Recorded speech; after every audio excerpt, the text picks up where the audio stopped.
Have you ever wondered how researchers measure the effectiveness of massage therapy? I'm Eleftheria, and today we're talking about the science behind massage therapy research, focusing on the tools and methods used to study its effects on anxiety, pain, mobility, and sleep. Let's begin with one of the core tools used in musculoskeletal research, the questionnaires.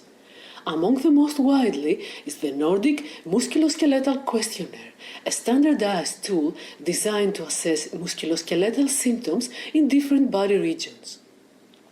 This questionnaire is straightforward and yet powerful. It asks participants whether they have experienced musculoskeletal pain or discomfort in specific areas over the last year, month, or 7 days. Researchers use this data to identify patterns, prevalence, and the potential impact of therapies like massage. The beauty of the Nordic Musculoskeletal Questionnaire lies in its simplicity, making it an excellent starting point for studies involving diverse populations. Another valuable tool is the Musculoskeletal Health Questionnaire, also known as MSK-HQ.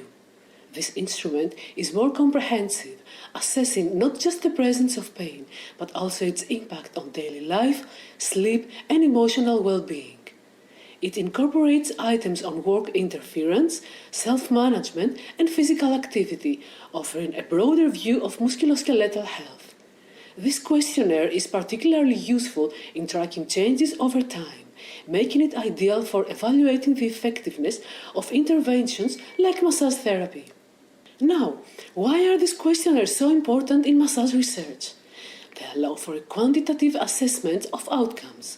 Quantitative research in massage therapy provides measurable data, things like pain scores, range of motion, and frequency of symptoms. For example, a study might measure the change in pain intensity before and after a series of massage sessions, using a visual analog scale or a similar metric. This approach provides clear, objective evidence of improvement, which is crucial for establishing the efficacy of massage. But quantitative methods are only one part of the picture. Qualitative research also plays a significant role. While numbers can tell us what changes occur, qualitative methods help us understand the how and why behind those changes. For instance, interviews or open-ended survey questions can explore participants' personal experiences with massage therapy. What do they perceive as the most beneficial aspects? How does it impact their daily life beyond measurable outcomes? These insights add depth to the data, highlighting the holistic benefits of massage. One of the most robust ways to evaluate massage therapy is through meta-analysis of randomized controlled trials. A randomized controlled trial for massage therapy typically begins with selecting a specific condition, such as chronic pain or migraines, to study. Participants are recruited based on eligibility criteria, which might include factors like age, medical history, or the severity of their condition.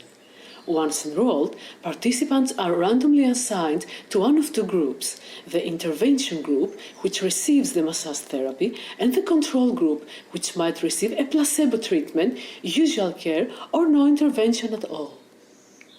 Random assignment ensures that any differences in outcomes can be attributed to the massage therapy rather than their pre-existing differences between the groups. The intervention group undergoes a standardized massage protocol, with the frequency, duration, and techniques clearly outlined to maintain consistency. For example, participants may receive a 60-minute massage twice a week for 6 weeks. The control group might receive light touch therapy or simply rest in a similar environment to account for placebo effects. Throughout the study, participants are unaware of which group they belong to, and often the therapists administering the treatment are blinded to the study hypothesis to reduce bias. Outcomes are measured using a combination of objective tools and subjective feedback. For instance, pain intensity might be assessed using a visual analog scale, while migraines could be tracked through a diary where participants log their frequency and duration. Additional data might include psychological markers like cortisol levels for stress or mobility tests for physical improvement. Researchers also gather qualitative feedback to understand how participants perceive their experience and its effect on their daily lives. Once the intervention period concludes, the results from both groups are compared. Statistical analysis determines whether the changes in the intervention group are significantly greater than those in the control group. This rigorous methodology ensures that the findings are reliable, providing a clear picture of massage therapy's effectiveness for the condition studied.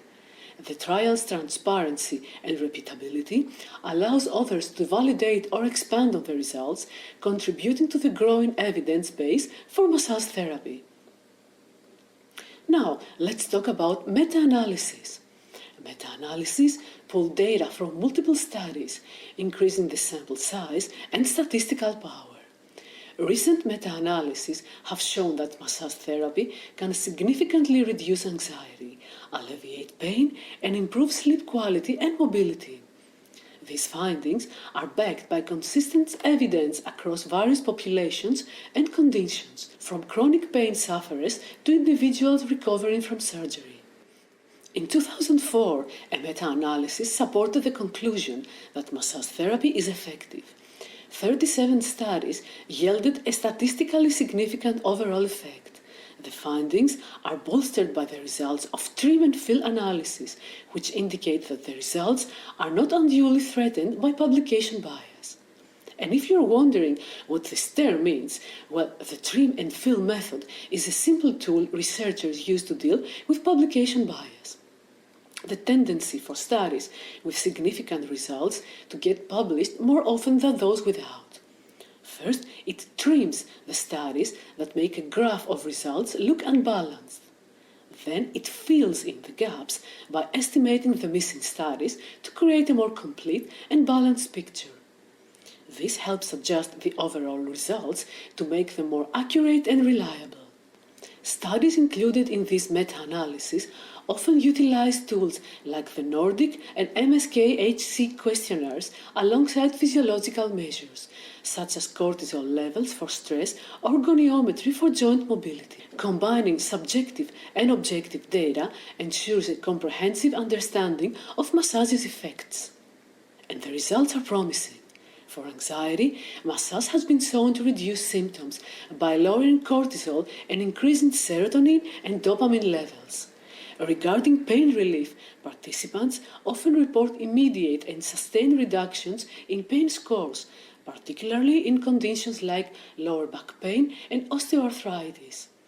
Improved mobility is another significant benefit, with research showing increased range of motion and reduced stiffness in affected joints. Sleep quality also improves as massage promotes relaxation and reduces stress hormones, creating a more favorable environment for restful sleep. These outcomes underscore the importance of rigorous research methods in validating massage therapy.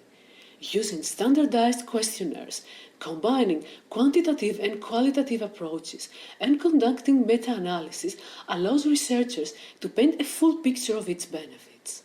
These methods ensure that the claims we make about massage therapy are backed by solid evidence, not anecdote.